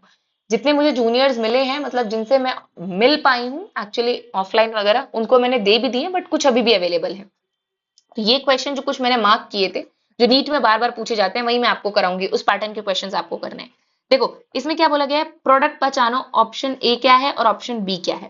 पहला क्या है, हैलो एल्केन के साथ ये लोग AgCN रिएक्ट करवा रहे हैं, तो क्या बनेगा, हमने पहले लेक्चर में पढ़ा था कि जब आप AgCN रिएक्ट कराओगे हैलो एल्केन के साथ, तो हमेशा साइनाइड वाला नहीं आइसोसाइनाइड वाला प्रोडक्ट बनेगा, यानी option C will be the right answer. क्यों, क्योंकि AgCN के साथ हमेशा नाइट्रोजन रिएक्ट करता है, AgCN एक तरीके का कोवेलेंट बॉन्ड है, तो नाइट्रोजन के पास ज्यादा इलेक्ट्रॉन है एज कंपेयर टू कार्बन, तो नाइट्रोजन फेस से रिएक्ट करता है वो।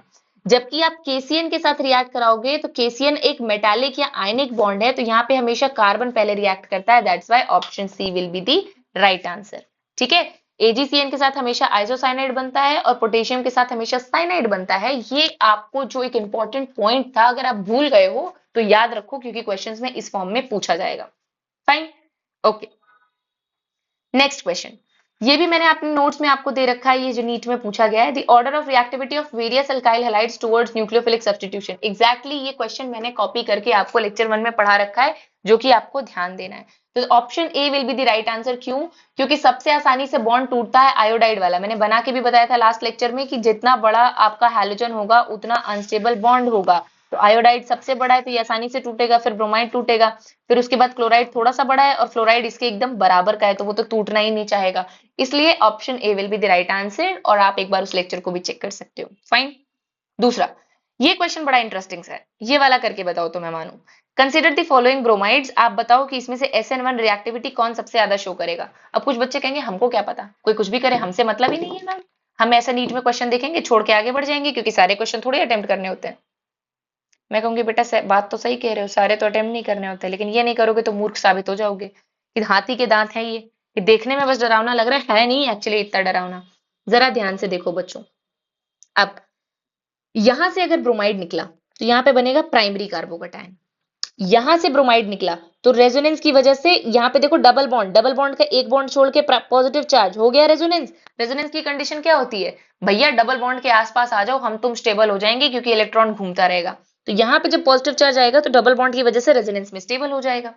तीसरा देखो, यहां से ब्रोमाइड जाएगा तो फिर से क्या बनेगा आपका सेकेंडरी कार्बन, एक इधर से सपोर्ट एक इधर से सपोर्ट, तो सबसे ज्यादा तो रेजोनेंस वाला, तो बी वाला ऑप्शन पहले होगा, मतलब हमारा ऑप्शन सी या ऑप्शन बी होगा। उसके बाद सी वाला, क्योंकि ये सेकेंडरी कार्बन है और ये प्राइमरी कार्बन है, तो option B will be the right answer, B C A. ठीक है, that is the most important point that you need to know. अब ये ट्रिक से ही करना है तुमको, बात समझ में आ रही है। रेजोनेंस वाला सबसे ज्यादा स्टेबल होता है, उसके बाद होता है सेकेंडरी, उसके बाद प्राइमरी। ये देखो ग्रिगनार्ड रिएजेंट से कितना प्यार है इन लोगों को, डायरेक्टली क्वेश्चन पूछ लेते हैं। क्या क्वेश्चन है जरा ध्यान से पढ़ते हैं। Grignard reagent a very useful starting compound for number of organic reactions, हमको भी पता है कैसे बनता है, सिंपल सी बात। देखो जरा, reaction of alkyl halides with dry magnesium in presence of dry ether, directly उठा के उसको स्टेटमेंट बेस्ड क्वेश्चन पूछ रखा है। अब इसमें भी बच्चे रोते गाते हैं, अरे बहुत टफ था, ऑर्गेनिक केमिस्ट्री का पेपर बहुत टफ था, ये हमने पढ़ा ही नहीं था, कोई निकाल थोड़ी पाता है 4 साल से पहले। आपकी अप्रोच ही गलत है बच्चे, इसलिए आप 4 साल लगा रहे हो। अप्रोच जहां सही कर लोगे तो क्वेश्चंस कुछ टफ नहीं आ रहे हैं। मैं बता दूं, मेरे जो 165 मार्क्स थे आउट ऑफ 180 इन केमिस्ट्री, वो 1 साल के अंदर थे। 12th में ही मैंने ढंग से पढ़ी थी केमिस्ट्री और फिजिक्स। जब तुम कंसेप्ट बिल्ड करने लगते हो ना तो क्वेश्चंस इजी लगने लगते हैं, और नहीं करोगे तो उसी का हो हल्ला शोर मचाओगे कि क्वेश्चंस टफ थे, एग्जामिनर ने ये कर दिया वो कर दिया फलाना ढिमकाना। कुछ सुनना नहीं है यार, चुपचाप अपनी मस्ती में अपनी पढ़ाई करो। ठीक है, next question, identify the product. हाँ, ये थोड़ा हायर ऑर्डर थिंकिंग स्किल का क्वेश्चन है, जो हमारे एम्स वगैरह के टाइम पे आता था, तो ये मैंने उसके पीवाईक्यू से निकाला हुआ है। ये आप एक बार देखो, यहाँ पे आपके पास दो हैलोजन है, एक बीआर है और एक, ध्यान से देखना पीछे, सीएच नहीं है, क्लोराइड है। कुछ महान आत्मा तो इसको पेपर में सीएच समझ के छोड़ के चले आएंगे, कहेंगे मैम था ही नहीं, एक ही तो हैलोजन था, बीआर को हटा के सीएन चिपकाना था। ठीक, यहाँ पे जरा ध्यान से देखो, पीछे क्लोराइड है आगे ब्रोमाइड है। केसीएन रिएक्ट करेगा तो हमेशा लगना तो साइनाइड ही है, क्योंकि मैंने आपको बताया कि केसीएन जब रिएक्ट करता है तो ये आयनिक कंपाउंड है, सीएन के फॉर्म में टूटेगा और कार्बन कार्बन का बॉन्ड ज्यादा स्टेबल होता है, तो ये साइनाइड की तरह ही रिएक्शन करेगा। ठीक, अब यही आपका एजीसीएन होता तो एजीसीएन में क्या होता है, ये थोड़ा सा कोवेलेंट कैरेक्टर का होता है। कोवेलेंट कैरेक्टर का होता है तो नाइट्रोजन ज्यादा इलेक्ट्रोनेगेटिव है, इसलिए नाइट्रोजन पहले जाके न्यूक्लियोफाइल की तरह रिएक्ट कर देता है। ठीक है, अब एनीवेज, अब मुझे बताओ यहां से ब्रोमाइड हटेगा कि क्लोराइड हटेगा। सॉरी यार, मैं कुछ ज्यादा ही फील में आ जाती हूँ, मुझे लगता है ये लाइव क्लास है कि तुम बताओगे, तुम तो बता नहीं पाओगे ना, मैं ही बताती हूँ। देखो, अभी हम लोगों ने ये क्वेश्चन किया, जरा ध्यान से देखना। इस क्वेश्चन में पूछा गया था कि न्यूक्लियोफिलिक सब्स्टिट्यूशन का ऑर्डर क्या होता है। तो सबसे पहले ब्रोमाइड हटता है, फिर क्लोराइड हटता है। क्यों? Due to difference in size of the atom, जिसकी वजह से आसानी से वो बॉन्ड्स टूट सकते हैं। यही तो यहाँ पे भी पूछा है। ये कह रहे हैं मेरे पास एक ही एजीसीएन है, आगे दो तो लिखा नहीं है, एक एजीसीएन में पहले ब्रोमाइड हटाओगे कि क्लोराइड हटाओगे। हम बताते हैं, पहले ब्रोमाइड हटाओ, क्लोराइड को एज इट इज रहने दो, क्योंकि ब्रोमाइड के कंपैरिजन में क्लोराइड कम रिएक्टिव है, ब्रोमाइड ज्यादा रिएक्टिव है। ब्रोमाइड आसानी से हट जाएगा। ये वाला बॉन्ड है ये बड़ा सा ब्रोमाइड, और यहाँ पे बराबर का क्लोराइड, तो क्लोराइड इतनी आसानी से नहीं टूटेगा, अगर वो स्टेबल है तो ब्रोमाइड आसानी से टूट जाएगा। डिफरेंसेस बहुत ज्यादा है ना, डिफरेंसेस बहुत ज्यादा है, जहां पे आपका डिफरेंस बहुत ज्यादा होता है साइज का, वो बॉन्ड बहुत अनस्टेबल होता है, तो आसानी से टूट जाएगा। Option A will be the right answer. ठीक है, अब next, next question, and product Q. ये भी क्वेश्चन देख के बच्चे कहेंगे हम नहीं करते मैम, ये तो फालतू की बात है। मैं कहती हूँ बेटा ट्रिक तो लगा, ये बेंजीन रिंग है, ये क्या कर रहे हैं, इस पे क्लोरीनेशन कराने की कोशिश कर रहे हैं, क्लोरीन लगा दिया। क्लोरीन लगाने के बाद ये क्या कर रहे हैं, ये आपका फिटिंग रिएक्शन करवा रहे हैं। फिटिंग रिएक्शन जरा ध्यान से देखना, ऑप्शन सी होगा। एक बेंजीन रिंग, फिर एक बेंजीन रिंग बन जाएगी यहाँ पे क्लोराइड के साथ, और यहाँ से ये लोग क्या करेंगे, सोडियम लगा रहे हैं तो सोडियम क्लोराइड निकाल देंगे और इन दोनों को आपस में चिपका देंगे। अगर नहीं समझ में आया है तो फिर से एक बार ट्राई करना, और इसी तरीके से पढ़ते रहेंगे हायर ऑर्डर थिंकिंग स्किल के क्वेश्चंस। आई होप कि ये लेक्चर लेने के बाद आप लोगों को ऑर्गेनिक केमिस्ट्री का जो डर है ना, मैं वो बस उतना निकाल ले जाऊं। ठीक है। आई एम नॉट कमेंटिंग कि मैं बेस्ट एजुकेटर हो सकती हूँ, मुझे बनना भी नहीं है, बहुत सारे लोग अवेलेबल हैं। मेरा बस इतना है कि जिस तरीके से मैंने पढ़ाई की थी उस तरीके से आप लोग भी कर जाओ। और मैंने बहुत बच्चों से सुना है जो बहुत रिग्रेट करते हैं, बेचारे इधर उधर यूट्यूब देख के बड़ी बड़ी कोचिंग में तो चले जाते हैं, बट उनको जब समझ में कुछ नहीं आता तो they started crying and have depression phase at all. ठीक है। तुम लोगों से थोड़ी ही बड़ी हूँ, ऐसा नहीं है कि तुम में और मुझ में बहुत बड़ा जनरेशन गैप है। तो मैं तुम लोगों को अगर कुछ सिखाऊं तो ये जरूर ध्यान रखना कि हम तुम्हारी सिचुएशन समझते हैं, क्योंकि तुम्हारी ही फेज से निकले हैं, तुम्हारी जो तुम्हारे साथ घट रहा है ना वो सब घट चुका है हमारे साथ। ठीक है। और हम कोई टीचर नहीं है तुम्हारे बहुत बड़े कि अरे एकदम प्रोफेसर हुए हैं खड़ूस से कि दोनों हाथों से लिखे और तुम्हें डांटे। तो मैं तो सिर्फ इतना कहूंगी बच्चे, स्टे मोटिवेटेड, सिलेक्शन तुम्हारा है, वहां से पढ़ो जहां से तुम्हें समझ में आए। भाड़ में गई दुनिया, भाड़ में गया ये सारा जहां। सिलेक्शन हो जाएगा, उसके बाद आगे की बातें आगे करते रहेंगे। So stay happy and stay tuned. Okay, bye bye.